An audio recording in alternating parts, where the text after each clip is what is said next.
পাকিস্তান আছে পাকিস্তানে, এই কাঙাল দেশে উন্নতির কোনো লক্ষণ নেই, শুধুই মারামারি হানাহানি এসবই চলছে। যে যাকে পাচ্ছে শুধুই মার খাচ্ছে এবং মারছে। ট্রেন হাইজ্যাকের পরে এবার জিহাদি হামলায় ছাড়খাড় দেশ। বৃহস্পতিবার ফের বিশাল হামলা হয় পাকিস্তানে এমনিতেই কোনো জায়গায় কার্যত সুরক্ষিত নয়। এবার যেখানে এই হামলা হয়েছে তা হলো খাইবার পাখতুনখোয়া প্রদেশের টস্ক জেলার জান্দোলায় পাকিস্তানি সেনার ঘাঁটিতে এই হামলা চালিয়েছে তেহরিকি তালিবান পাকিস্তান বা টিটিপি, এমনই সূত্রের খবর।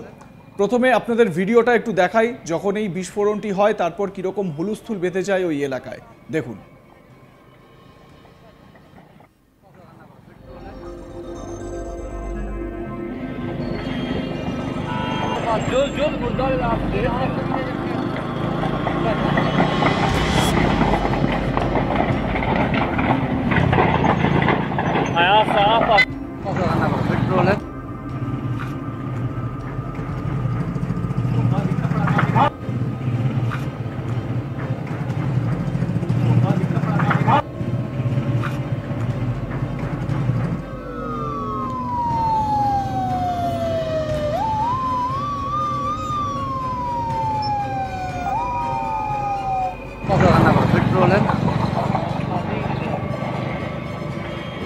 জানা গিয়েছে এই হামলার জেরে ওই সামরিক ঘাঁটিতে পাক সেনাও জিহাদিদের লক্ষ্য করে তুমুল গুলি চালায়। শুরু হয় সংঘর্ষ দুপক্ষের। ভয়ঙ্কর হামলার ঘটনায় রীতিমতো এলাকা সরগরম হয়ে ওঠে। সংঘর্ষে বেশ কয়েকজন টিটিপি জঙ্গির মৃত্যুর খবর পাওয়া গিয়েছে। সূত্রের খবর, বুধবার বিকেলে জান্দোলা সেনাঘাঁটিতে হামলা চালায় জিহাদিরা। এক জিহাদি একটি গাড়ি নিয়ে ওই সামরিক ঘাঁটির ভিতরে ঢুকে পড়ে, তারপরেই ধামাকা। এই বিস্ফোরণের পরই ঘাঁটির ভিতরেই পাক সেনা বনাম টিটিপি জঙ্গিদের মধ্যে শুরু হয় মারধর এবং সংঘর্ষ। পাক সংবাদ মাধ্যমের খবর অনুযায়ী দুই পক্ষের সংঘর্ষে 8 থেকে 9 জন মারা গিয়েছে। এবার আপনাদের বলবো এই জঙ্গি সংগঠনের কথা। 2007 সালে পাকিস্তানি সেনাবাহিনীর বিরুদ্ধে জিহাদি শক্তি বাড়ানোর জন্য সেখানকার বেশ কয়েকটি জঙ্গি সংগঠন মিলে জোট তৈরি হয় এবং তৈরি হয় তেহরিকি তালেবান। টিটিপির মূল লক্ষ্য পাকিস্তান সরকারকে উৎখাত করে পাকিস্তানে একটি ইসলামী খিলাফত প্রতিষ্ঠা করা এবং একই সঙ্গে কঠোর শরিয়ত আইন প্রতিষ্ঠা করা। এই হামলা অনেক কিছু জানান দিয়ে গেল বলেই মনে করা হচ্ছে। কিছুদিন আগে এই পাকিস্তানে একটি ট্রেন হাইজ্যাকের ঘটনা ঘটেছিল। যাত্রীসহ গোটা একটি ট্রেনকে হাইজ্যাক করে নিয়েছিল বালোচ লিবারেশন আর্মি। হাইজ্যাক করা যাত্রীদের উদ্ধারের জন্য পাল্টা অ্যাকশনও শুরু হয়। এই পরিস্থিতিতে দুপক্ষের মধ্যে সংঘর্ষ হয় বলে জানা গিয়েছিল। নতুন করে এই বিস্ফোরণের ঘটনায় স্বাভাবিকভাবেই চাঞ্চল্য।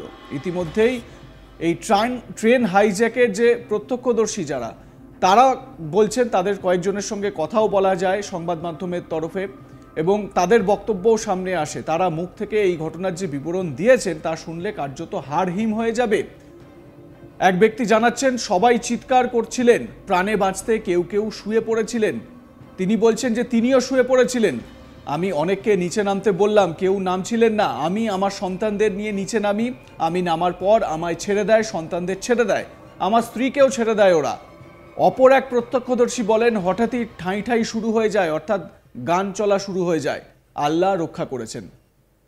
এই ঘটনায় যে প্রত্যক্ষদর্শীরা ছিলেন সেই দুজন প্রত্যক্ষদর্শী তারা কি বলেছেন সংবাদ মাধ্যমে শুনুন।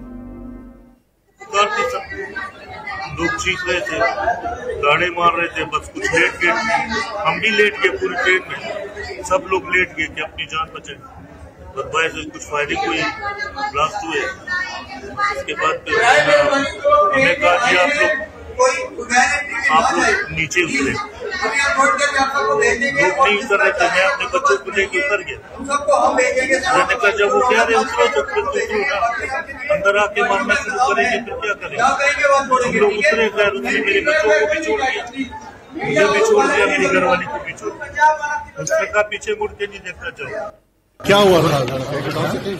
बस ये फायरिंग हो गया सर, अल्लाह ने हिफाजत किया। फौजी लोगों का हिम्मत है, फिर भी यूएफसी वालों का हमको इधर तक ले आए हैं, माशाल्लाह अल्हम्दुलिल्लाह, शुक्र है। कितने लोग थे कोई वहाँ पे?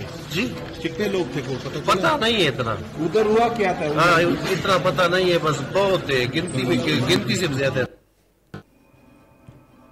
সব মিলিয়ে এবার এই নতুন করে পাকিস্তানে যে হিংসার খবর পাওয়া গেল তাতে চিন্তা বাড়ছে, এই দেশটা এইভাবে আর কতদিন টিকে থাকবে। একেই তো বিভিন্ন জায়গায় শত্রুতা বাড়িয়ে রেখেছে। প্রতিবেশী দেশ ভারত, যে দেশটি হতে পারত সবথেকে পরম বন্ধু বা পরম মিত্র, সেই দেশটিকে জন্মলগ্ন থেকে শত্রু ভেবে এবং ভারতের সঙ্গে শত্রুতা করে আখেরে নিজেদেরই লোকসান ডেকে এনেছে বারবার পাকিস্তানে এই মুহূর্তে যা আর্থিক পরিস্থিতি, তাতে করে মানুষের যে ক্ষোভ, সেই ক্ষোভ সামাল দেওয়াই সরকারের কাছে সবথেকে বড় চ্যালেঞ্জ।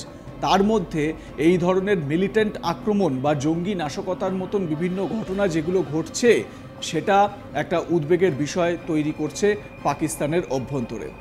আপনারা জানেন যে এই বালোচ লিবারেশন আর্মির তরফ থেকে হুমকি দেওয়া হয়েছিল 500 জন ট্রেন যাত্রীকে নিয়ে যে ট্রেনটি যাচ্ছিল জাফর এক্সপ্রেস, সেই ট্রেনটিকে প্রথমে হাইজ্যাক করেছিল বালোচ লিবারেশন আর্মি এবং তারা হুমকি দিয়েছিল যে যদি পাক সেনাবাহিনীর তরফ থেকে কোনো রকম অ্যাকশন হয় তাহলে যে প্রাণহানি হবে তার দায়ভার যাবে পাকিস্তান সেনাবাহিনীর ওপরেই। এবং পাকিস্তান সেনা যেহেতু প্রাথমিকভাবে সেই অ্যাকশন শুরুও করেছিল, অভিযান শুরুও করেছিল, সেই সময় বালোচ আর্মির সদস্যরা 21 জন পণবন্দিকে খতম করেছিল বলে পাক আর্মি সূত্রে খবর।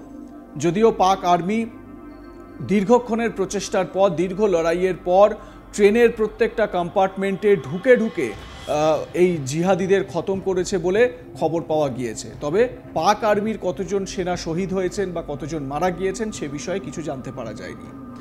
এই যে ট্রেনটি আপনারা দেখতে পাচ্ছেন, এই ট্রেনে করেই পণবন্দীদের উদ্ধার করে নিয়ে আসা হয়েছিল এবং তাদেরকে সুরক্ষিত জায়গায় পৌঁছে দেওয়া হয়েছিল।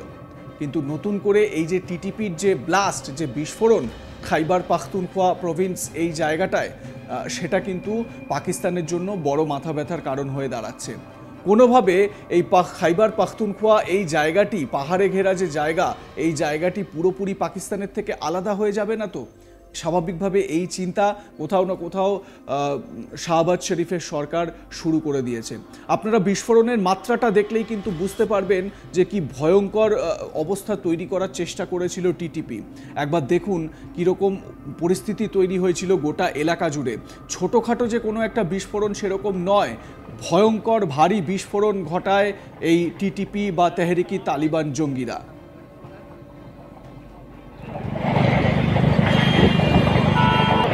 जो मुर्दा आप दे